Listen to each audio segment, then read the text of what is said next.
The Apothecary Diaries is about a young girl who is the adoptive daughter of an apothecary living in the red light district, who ends up getting abducted and then sold off to work in the palace where the emperor keeps his concubines. The concubines, all of whom are competing kind of for a place to become the emperor's wife and then bear his children and heirs and yada yada yada and keep the dynasty going, whatever.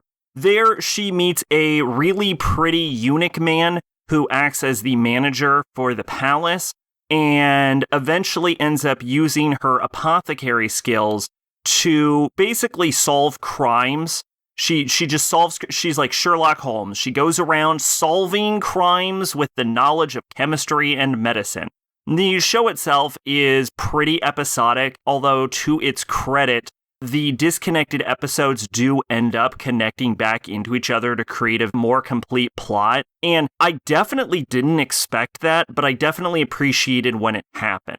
The show itself portrays the different episodes as under the veneer of being a mystery plot, but it isn't a traditional mystery in that you as an audience member are intended to figure out the mystery. You're just more strapped in and going along for the ride, and they use the mystery elements as characterization for the main character. Now, the show itself, I would probably argue, more than a mystery, is a political intrigue series.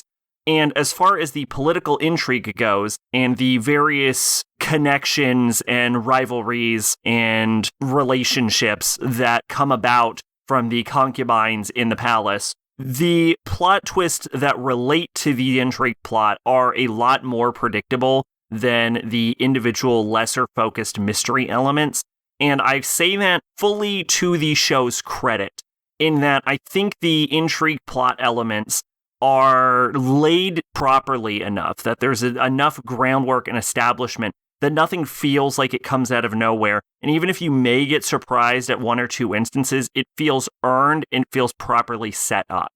As far as a political intrigue goes, which I would argue again is the show's main focus, I think it does its job well. I think it does it more than serviceably.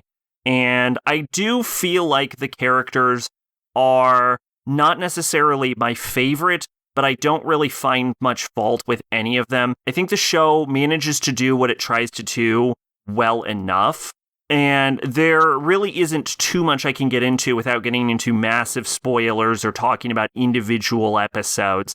So instead, I will say that the show also managed to get me with an amazing emotional gut punch right at the end of the show, and that did wonders to win me over. Not that I ever disliked the show at any point. So, Apothecary Diaries is, like the second, third best-selling manga of the year. It's like doing very well, and I can understand how it caught on.